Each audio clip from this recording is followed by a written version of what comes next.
Two girls, one podcast, and their unsolicited opinions. Plug in your headphones or find a private space because this content is not safe for work. Welcome to On Her Bookshelf. Welcome back, Bookshelf Besties. I'm Kristie. And I'm Julia. And this week we are actually talking about our February book club pick, which was Check and Mate by Ali Hazelwood. So, why did we pick this book for February? Because it's a cute little Valentine's Day book. It's not actually Valentine's Day, but I thought it would be cute. It's got hearts on the cover. It's pink. We were just vibing Valentine's Day feels when we selected it. Yeah. I actually had a friend recommend me this book, and I super respect any book that she recommends to me. When she told me to read Check and Mate, I was like, all right, it's not normally her kind of story, but she was obsessed with it, loved it, thought it was so funny. I think she's read it 3 times now. And I'll admit, I was excited to read it, but it still took me a little while to actually start the story. And full confession, I did not read this book in February. I finished it maybe an hour ago. Can confirm, I literally sat there on the couch and waited for it to finish. But time frame for when I started reading this book, it took me maybe a day. 24-hour turnaround from start to finish. It was that good. I inhaled it. I was the same. I did read it in February. And I was like, oh, it'd just be a slow read. I'll just read bits and pieces and read other books between, this is just a book club pick, don't have to rush it. I read 4 chapters and then I was hooked. I stayed up all night to the crack of dawn reading this book. And that says a lot because I have not done that in years. Mm-hmm. I have not done that since probably Kingdom of Ash, honestly. I like my sleep. I'm usually in bed by 9. I'm a grandma, but this book had me staying up till 4 a.m. To add to that, I still had work yesterday, 9 hours of work, juggling a toddler in the morning as well. We went to the movies last night also and watched June 2, part 2. Yeah, phenomenal movie. I love the worms so much. The butt worms. I was just obsessed with this book. I think I read up to page 167 yesterday. And then today, finished the book just after lunchtime. Yeah. So good. Okay. That's enough gushing over the book for now, I guess. What is Check and Mate about? What is the general premise of this story? Let me tell you what Check and Mate is about. If you haven't picked up the underlying plot point just from the cutesy cover on it, the fact that it's called Check and Mate. For everybody listening who hasn't seen the cover of the book, it's all got chess pieces and a chessboard on it and 2 people holding hands. It's what? I just have to interrupt because... Did I say checkers? No, you said everything right, but even me, looking at the cover, before I read this book, I thought it was going to be a shifter or something because mate, and then I started reading it because I didn't read the back of the book and I was like, chess. It's not going to be a shifter moment. Actually, do you remember, I think it must have been episode 2 or 3 when we did Not So Lucky by Trilini Pucci. Yeah. And when you told me you were going to talk about a book called Not So Lucky, I really thought it was going to be a story with knotting in it. We're really bad at this, aren't we? We cannot judge a book by the title. So, Check and Mate is essentially a young adult contemporary romance. It's a story about a girl and a boy who are really good at chess.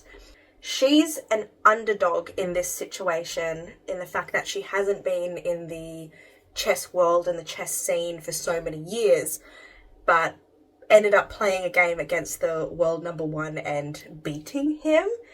And then running away like Cinderella. Yes. But the story develops from there. And it's a fantastic read. It is only 347 pages. I feel like saying this book is only like almost 400 pages. But it didn't feel like I was so involved with the story that I didn't realize how quickly I was just literally inhaling it. Same. It's a standalone, which I adore.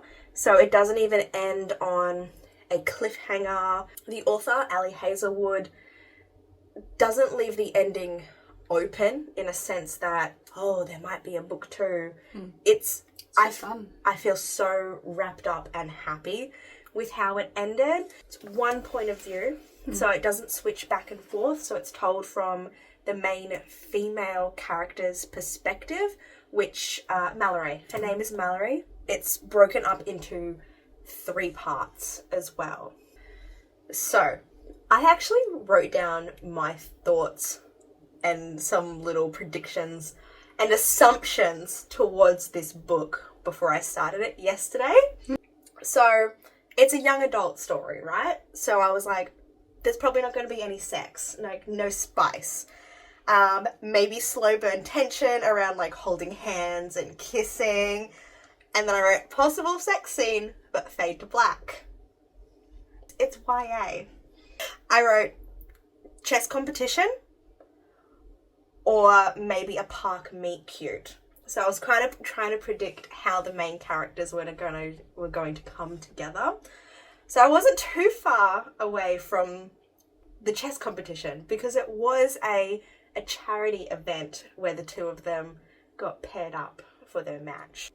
I then wrote down rivals, and I thought it was going to be a real enemies to lovers situation. But I was wrong. And I'm okay with being wrong on that one. I wrote down, have been told the banter is great, so anticipating a funny read with dialogue that will hopefully keep me captivated. Nailed that. Reverse grumpy sunshine, as in like she's grumpy and he has golden retriever energy. And I feel like that was completely wrong. Neither of them, like, I didn't get any of those vibes from either of them, so I missed the mark on that one. And I'm happy for it, honestly. Cute. So that was what I kind of thought might happen in the book. Some of those points I felt like I nailed, and then others I was just off the mark altogether. And clearly you were off the mark because you thought you were going to get shifter fated mates. Yeah. But I learned about chess, which is pretty cool because I didn't actually know a lot. So, okay, starting this book, have you ever watched the Netflix show? I think it's called like The Queen's Gambit. Watch it. Yeah, Seriously, watch it. That was a series that I binged, and that series had that TV show had kind of been my only, I guess, not even introduction, but my only source of information for, like, chess. And so, like, in The Queen's Gambit, again, it's told from the perspective of a female main character trying to deal with the chess world and all the misogyny that comes along with it. So there was a lot of similar themes when I started the book that I felt myself comparing to, like, the show that I'd seen, The Queen's Gambit, because it's the only thing similar that I could kind of, like, grasp onto. But once I really got to know the characters, the storyline, I was immersed in this world. Same. I loved all the characters, even the side characters. I loved the side characters. Yes. Okay, do we want to, before we continue talking about the story, do we want to talk about what we rated it? Yeah. Overall? What'd you rate it? 5 stars. What about spice?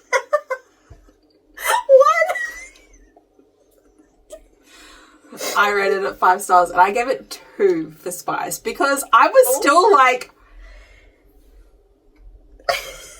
I was gasping. I was in bed reading this and my partner was fast asleep and I was literally like kicking my legs, like I had my little nightlight on and I was like I don't think I have giggled so much reading a book in so long. I felt like a fucking teenager. So I was lying in bed last night after I got home from the movies.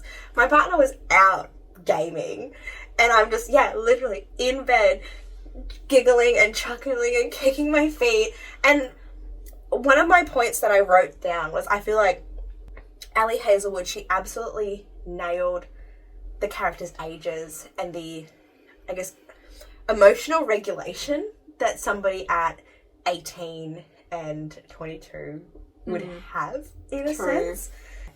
But yeah, I gave it 5 stars because I'm obsessed with the story. Same. I'm obsessed with the characters. Same. I thought everything about it was just perfect. It's my first Ali Hazelwood book as well, so it set high expectations for some of her other stories now, and our March book club pick actually went to a vote with our Facebook group, and as it turns out, we've picked another Ali Hazelwood book with Bride next, so you will get, I think, your shifter romance now. I remember, like, after I finished this and realized, like, you know, it was chess and it wasn't a shift of romance, and then she announced Bride, and I was like, did she read my mind? Absolutely no, like, qualms. I did. I had... What? What do you mean? I know it was a YA, but no, she cock blocked me, okay? That is the only way to put it. You've been reading too much smut. It was a YA. It was a young I didn't know it was a young adult, okay? And no, okay, because it's page one. Okay, because they talk about sex. She's a sexual person. It's like a big thing. They're about to get it on, and then it's fade to black and wake up the next day. I'm still mad, but I forgive her. Till at like 3 o'clock in the morning, I literally screamed, "What the fuck!" I felt like that moment in he was Silver a Lining virgin. Playbook. What were you expecting? I know. That's why I forgive her. But I want something. Didn't have to be fade to black. Fucking wake up. What about with the the next car morning. scene? That was also fade to black. Yeah, well, fucking rude. Okay. It's That It's a rude. YA. So? It's literally a YA. So If there was any sex scenes, it would be a new adult. there's sex scenes in Breaking Dawn. That's a YA. Okay, but What about Vampire Academy? book genres were not what they are now back then. Like, ACOTAR was classed as YA, and that is not YA. Exactly. So why wouldn't I assume that maybe there would be when it was going towards Because that? it's 2024. Yeah, but how long ago did ACOTAR come out? 2014, 2015. It's not that long ago. Yeah, but everything changed after Mist and Fury. It did. It was literally after Mist and Fury that we started to get new adult genres. Or at least the classification for new adult genres. What's Fourth Wing? It is a romantasy. It is classed as just a arguing with me on romantasy. this point because We you didn't can even now. have romantasy classifications back then. Back then? Yeah, we've been waiting a little while. How old are you? Let's not highlight that. Back in my day? Let's not highlight that. Fucking hell. I think we're getting off topic now. I think we We're just changing the subject because, you know, I'm right. No. I'm not arguing with you because I am correct. No, you're not. I'm sorry. I'll fucking fight you. Do we need to just maybe call a draw on this argument? Just keep going with the book.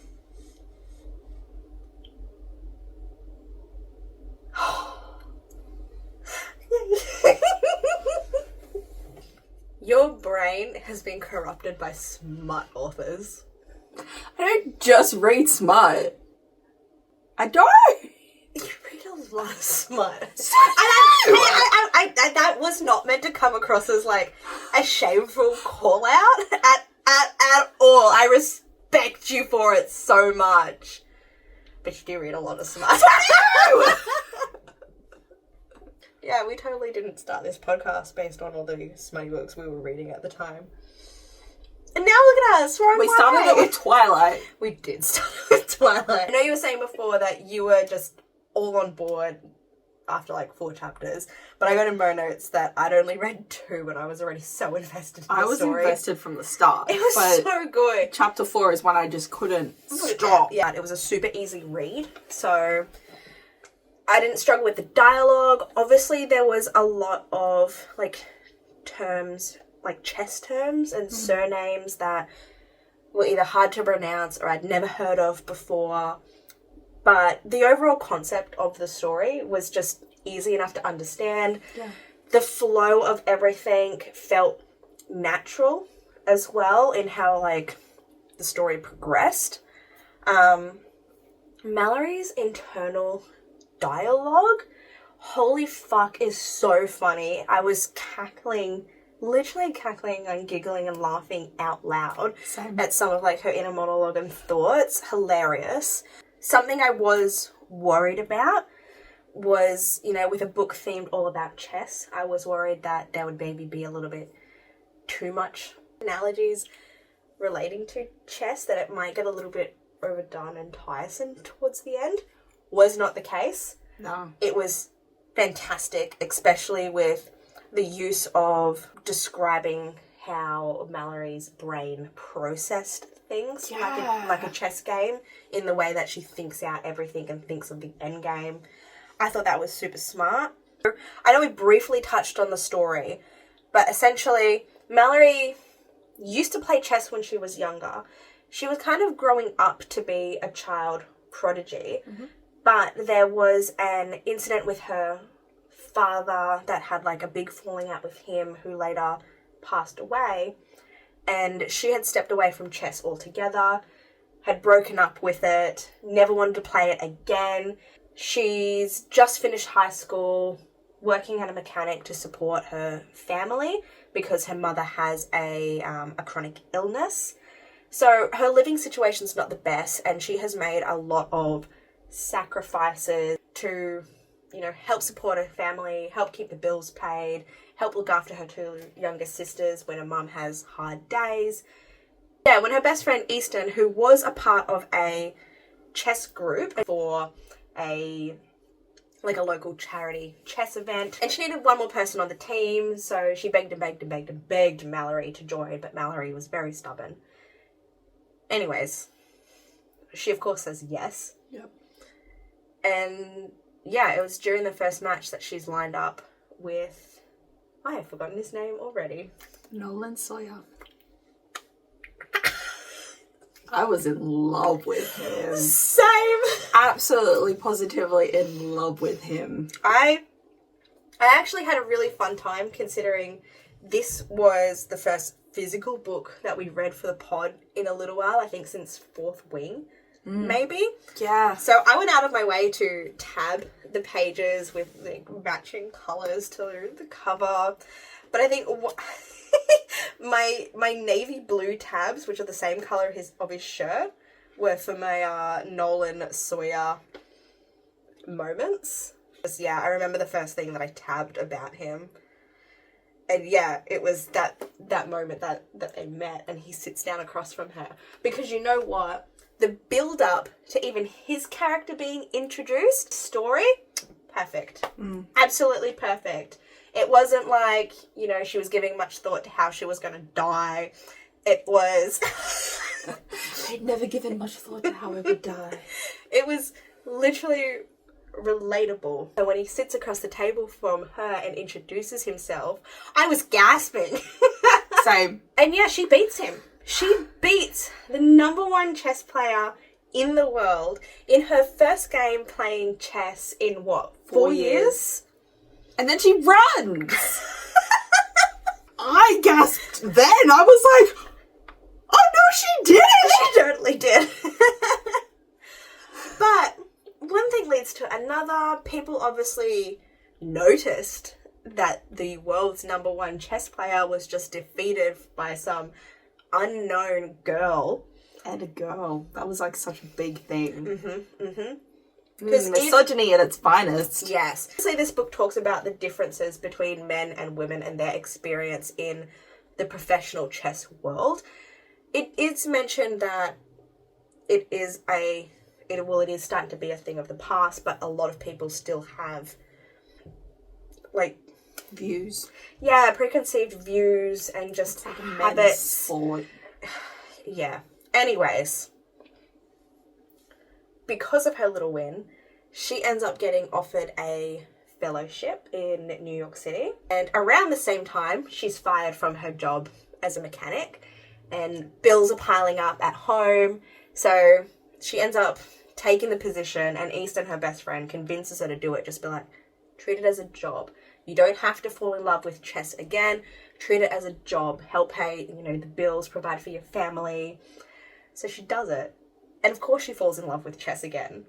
And the other characters that we meet along the way are hilarious. Can I just say, I love Oz. Same!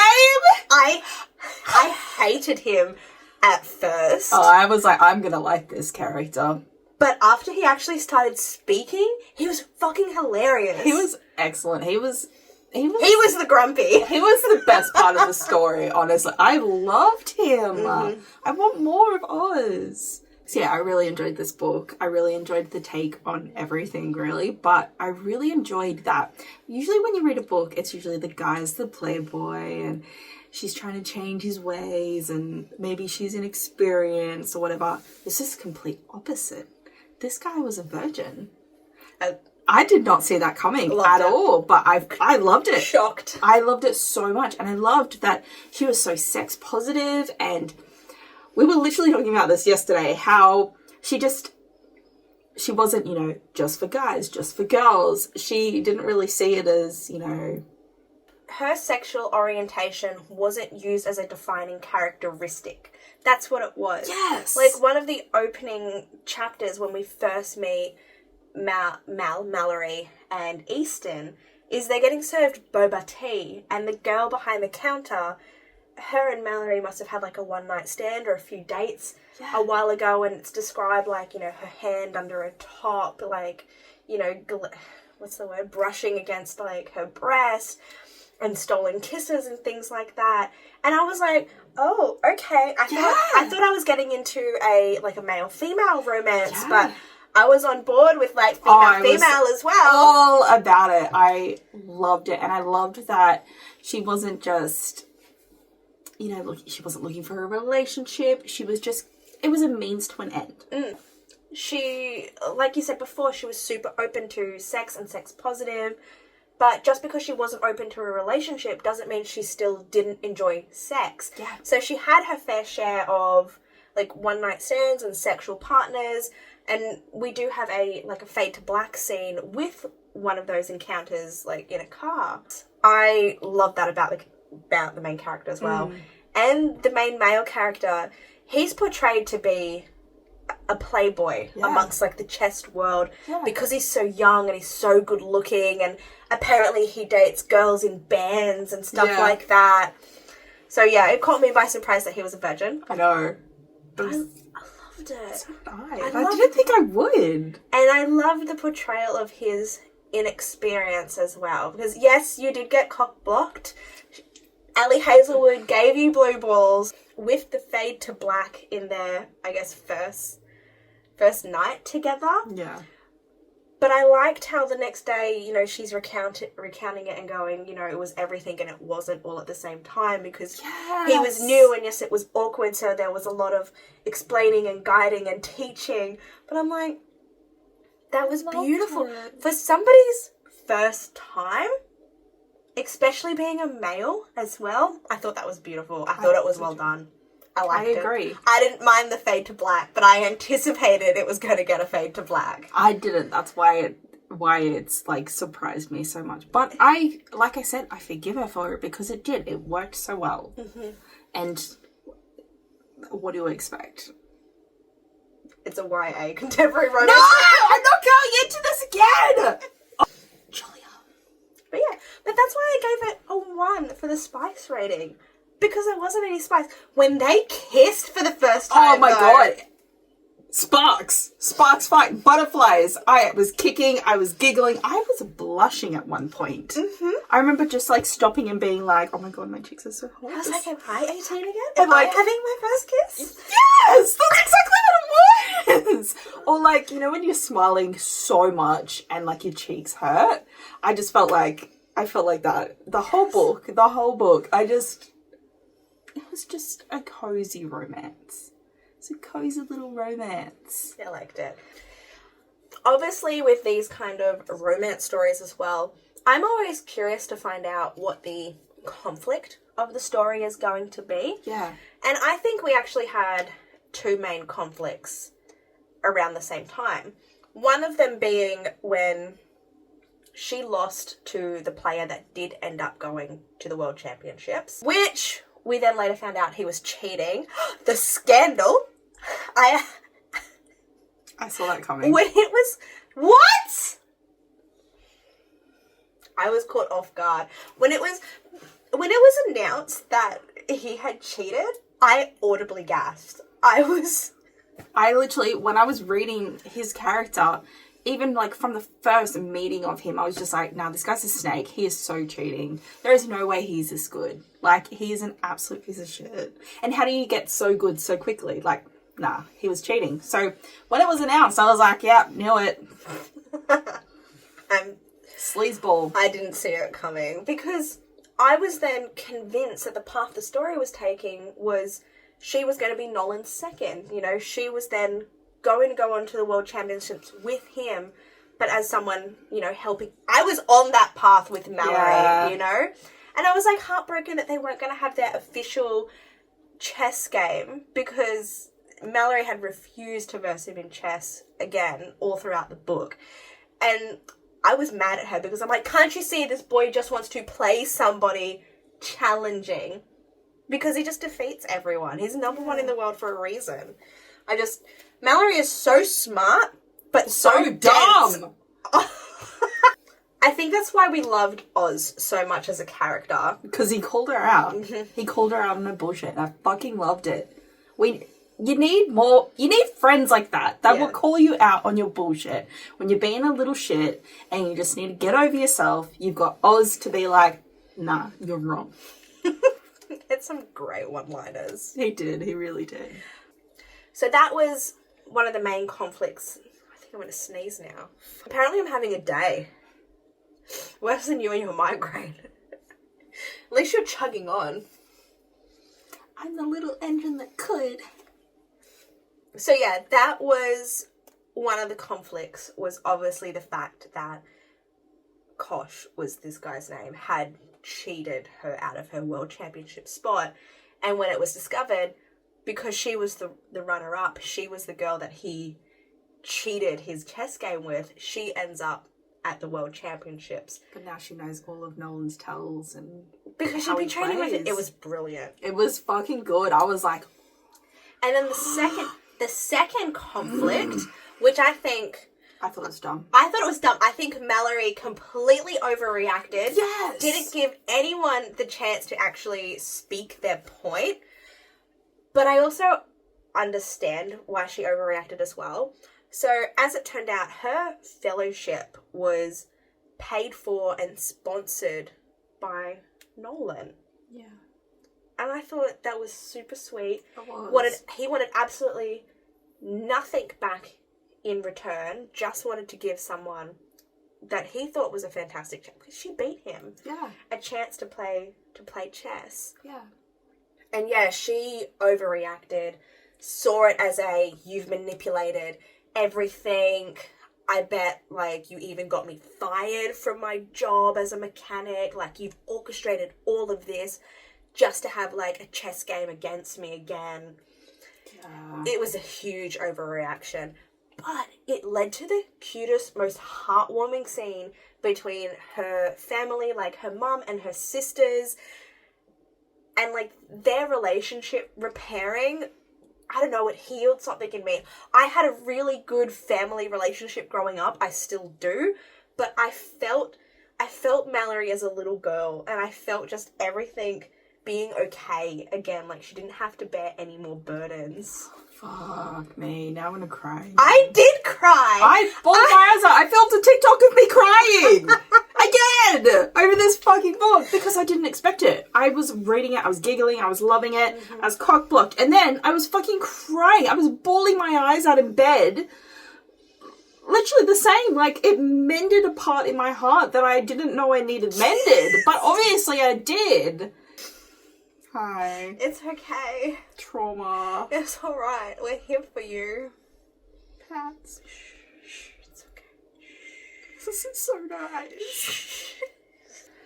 The ending.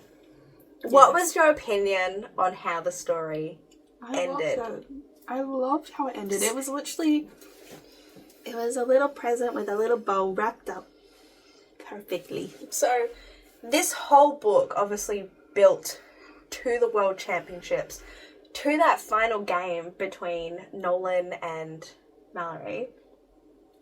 And I just remember getting closer and closer to the pages running out towards the end. I'm like, how is she going to do this? How is she going to write their game? You know, because it's going to be intense. Is it going to have, like, sexual undertones? Like, because you know when you're dating someone and you love someone and you've got all those cutesy feelings for them, you can just tell what they're thinking by looking at them. I was like, how is this going to play out? Yeah.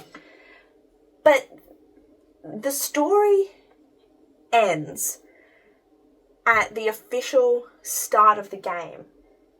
And then it just stops. Obviously, we meet so many characters throughout this book, but one side character we meet...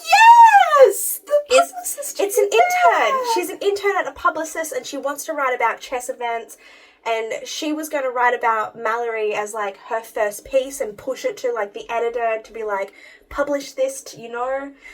And anyway, skip forward 2 years, we do get the epilogue, which is written as a newspaper article. And the author of that said article is this girl that we met 2 years ago when Mallory was just entering the chess world again. And she was an intern at, like, BBC or something, but her number one fan. Because, again, Mallory is a woman. Yeah. Like, a young woman. In a man-dominated industry. And she was a woman in a man-dominated industry. I thought it was such a beautiful way to wrap up everything. I love it. Because we did get a little bit of closure on this side character who we only had snippets of throughout the book. The epilogue basically goes on to explain that Mallory had actually won against Nolan. It was 11 draws, and then she finally won the 12th game against him. I was stoked. I was so happy. And, you know, it continues to go on about how there's more women in the industry than ever before. Chess and, like, the big famous names in chess are now household names. So it really is just talking about how, like, these two characters, how Nolan and Mallory have essentially changed chess and changed everyone's opinion on chess. And even then, the article can't confirm or deny if they're a couple or not. So we just get this beautiful knowledge that whilst in the public eye, there is no confirmation if they're together or not. But there are just snippets that we know. We know they're together. We know they live together. And I'm so happy that we get like HG8, we get a happily ever after. But we get it without any of the strings attached, like a wedding or babies or have they even moved in together, you know? It's just, it's open for interpretation. Do you want to say that again? It's open for interpretation. I just thought it was a beautiful ending. I thought it was a really beautiful ending. I actually cried happy tears. Like, I was crying happy tears when I finished reading this book because I just thought it was so perfect. It was. I'm like, I don't think I've been so satisfied with how a book ended in so long. Same. And highly recommend, absolutely recommend this story.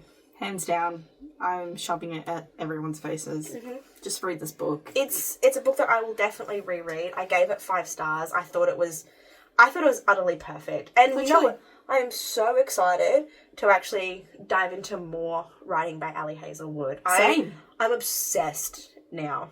I loved her writing. And this was just a YA. I know. And it fucking It edged you? Is that what you're trying to say? Absorbed. But I was saying absorbed. Okay. It absorbed my every thought, every brain cell. There's not many, but it absorbed all of them. It was just perfect. It was just perfect, cute little romance, and I loved it. I loved it so much. But yes, if you guys want to join in, We'll pop it in the description below. We have a book club on Facebook called On Her Bookshelf. but yeah, like we mentioned before, March book club pick is Bride by Ali Hazelwood. So if you want to get on board, be a part of the conversations as they happen while we're reading it, definitely join us over on Facebook. But of course, you can always chat to us on everywhere else you can find us. But yeah, this has been fun, and I guess we'll talk to you guys next week. Happy reading. Bye.